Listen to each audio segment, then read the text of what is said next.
Hey, hey, hey, happy day 495.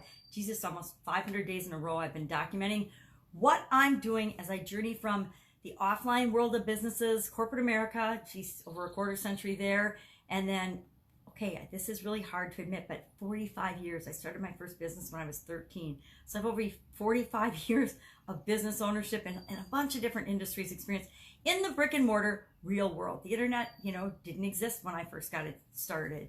And I was definitely not an early adopter. I have only been online for the last couple of years. And, I dabbled and wanted to do things, but I was always too busy in all my different offline businesses to do much online.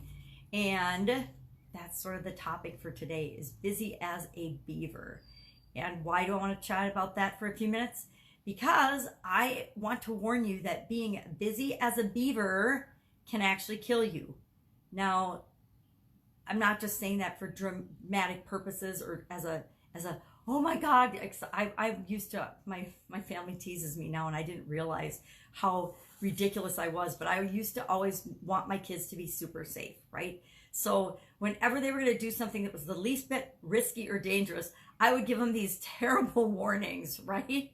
That were like kind of over the top. Oh, don't do that because that could kill you. Or remember this because that could, could lose an arm or a leg or something. I mean, and I didn't realize that I was doing that. I must have grown up around that or something, or been around somebody that made those outlandish examples of what could happen, the doom and gloom type danger to my kids. And I guess I was pretty bad about warning them of the possible catastrophic things that could happen to them. My family likes to remind me of that. But I'm not saying it just to be that way. I'm saying I actually dropped dead because I was so busy, because I was so stressed out, because I was doing too many things. My little red wagon overflowed to the point, I guess I figured out how much I could put in my little red wagon and how much I couldn't. But I don't think that anybody else should test that theory. I think we should figure out what makes us feel good, and we should always be moving toward what it is we want. What is the big thing, the big thing that we want in our lives? I have simplified since that event my life so much, and I actually have downtime now. I actually have time for myself every single day. Mind-boggling, I know. Time where I enjoy time in nature, time where I exercise, time when I enjoy what I'm eating, not just scarf it down and just because I got to have something in terms of energy or I'm going to drop over and pass out. Being busy as a beaver. Why was I so busy? Well, a lot of it was because I didn't want to face up to certain areas of my life that weren't the way I wanted them to be. My marriage sucked.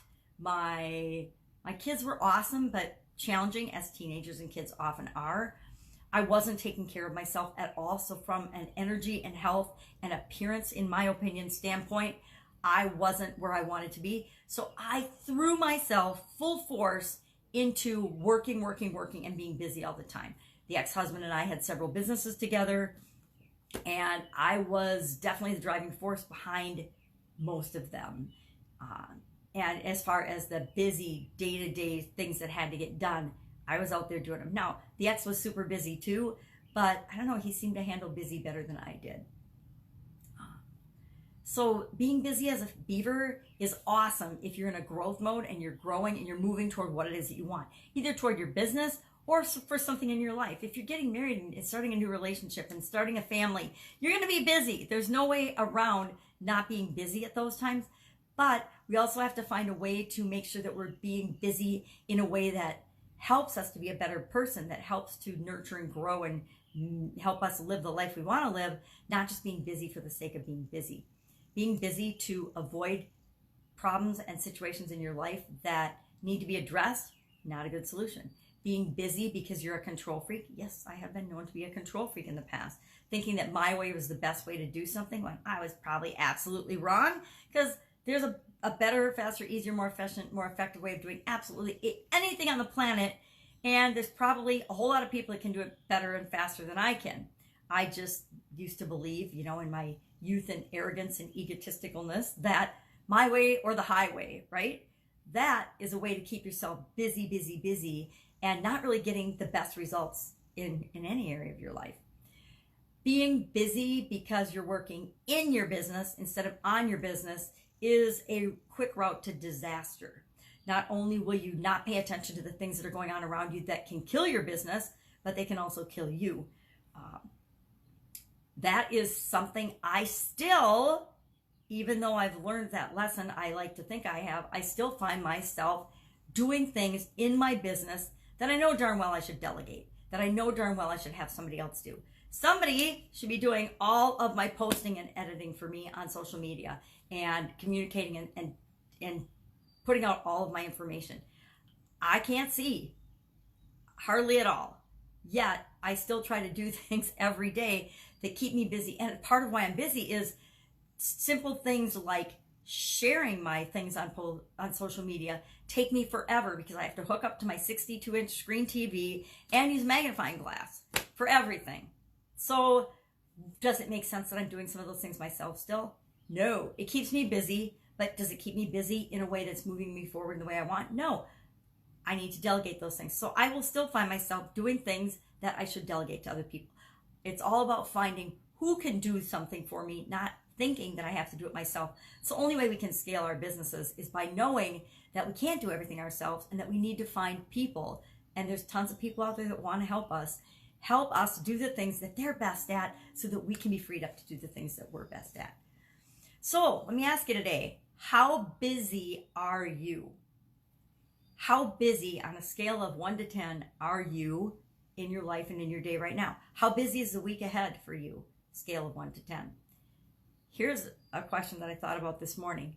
If someone were to come to you today and say, I have this huge thing, this huge opportunity I want you to participate in with me with, and I mean like go on a vacation or do something awesome and fun, like on your bucket list that you've always wanted to do, and they're going to pay for the whole thing. Would you be able to find a way to say yes to that?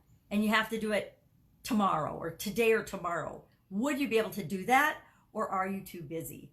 I remember years where I wouldn't go with my sisters and my mom to visit my grandmother because I was too busy. I was too busy at my business. I was too busy working in my business a lot of times because people were no call, no shows. I still can't believe that mentality. There's this whole generation. I mean, I cannot imagine ever not showing up on a job or going to work and not calling and letting them know. Maybe that's just manners. Maybe manners and etiquette have just gone out the window, right?